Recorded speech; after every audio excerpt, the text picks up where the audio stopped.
দিয়ে গেছে মেলার সময় সেখন আমার কইলে ভাত থাকলে তো আমি বললাম যে যা তাহলে আমি এই পায়টা গুছিয়ে নি খাবা নি। কি এলে বলে ভাতের বাটি নিয়ে গেছে। এখন থাল বাটি শিয়াল নিয়ে গেল, সব দড়ি মুড়ে গেলাম তো শিয়াল এই মাঠ ভরা খ্যাত, এই মাঠে বরজ ধান, এখন কোন মাঠে খোঁজবার কোন মাঠে নিয়ে গেছে। ওই জিয়া না কি যেন নাম, ভাত এমনি নিয়ে আইলো, নিয়ে এসে এই জায়গা ছুঁয়ে বিটিএম ছুঁয়ে গেল, ওরা আমার কাজ করছে। এখন এই সময় শিয়াল এই পাক দিয়ে আসে এই হ্যানতে নিয়ে মাইয়ের দৌড়, এই এমনিতে মাইয়ের দৌড়। এখন আমাদের মধ্যে এখন আবার ওয়াশিং যাইলো, এসে কোথায় শিয়াল গেল রে, পরে দেখা যায় সেই ভাতের গামলা শিয়ালের মুখে। এখন এই মাঠ ভরা ধান এখন কনে পাবো সেই গামলা, এখন কোন মাঠে খুঁজবে আর কি করবে গরিব মানুষ। মাইরিয়ে থবে না নে, আমরা খুবই শুনেছি বলে প্রায় ওই গোড়াতে মায়ের খায়। এই একটা কিছু হলেই বলে ওর ধরে ধরে মারে, গামছা দিয়ে কলা ছাত্রা দিয়ে না কইলে তুমি কইলে যে একটা আঠু বাঁধতে যেতাম কাছে না দাদা বাঁধিনি, তাহলে একদিকে আঠু বাঁধতে নেই বাঁধতে না ডাক দিলে আমি ঠিক করলাম যে না থো আমি এক দুই আঠু বাঁধতে নিব আসে দিয়ে গেছে মেলার সময় সেখন আমার কইলে ভাত থাকলে তো আমি বললাম যে যা তাহলে আমি এই পায়টা গুছিয়ে নি খাবা নি। না তারপর আমি মনে করলাম যে গুছালাম, দাদা কষে তাহলে এক দুই আঠি বাঁধতে নিয়ে হাত পা দিয়ে খাইয়ে ফাতরা নিয়ে আসবানি।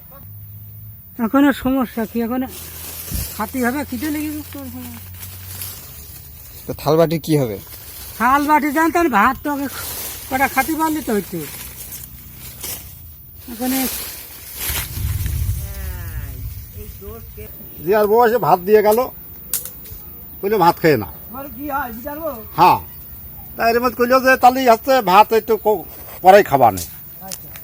এখন এই মাঠে শিয়াল আছে, বড় বড় শিয়াল, আমরা কাজ কাম করি, গামছা নিয়ে যাই, থুলি খ্যান্ডেল নিয়ে যাই।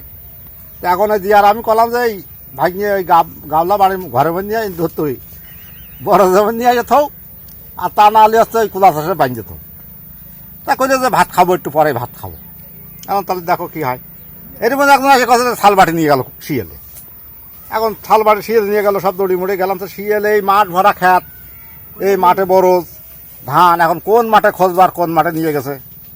এখন বিষয়টা হচ্ছে যে ভাত আমাদেরও বানবে না গৃহস্থর বাড়িতে, এখন ছোড়া ভাত খাইও আমাদের হাতে নাই খাইলেও, কিন্তু এই যে থাল বাটি, এই থাল বাটি এখন কি দিয়ে কি করা যায়। এখন ওর বউ বাড়ির খড়ে জর্জাল, খুবই মানে সেই খড়ে জর্জাল মতন, আমরাও ভয় পাই দেখলি।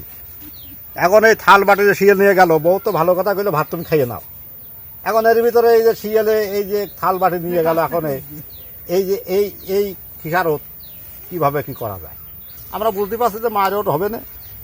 হচ্ছে এর আগেও জিয়াও ভালো সূতকের লোক না, ওই বউটা একটু অন্যায় মানায় করলে গামছা দিয়ে কলার ফাতা দিয়ে মাছ ধরে, কলার ফাতা পাক আর গামছা হোক যা পায় তাই দিয়ে বউটা মারে। এখন বউটা মার খেয়ে এখন বউ আবার ওই এখন পাল্টা জবাব দেওয়া হয়ে যাবে।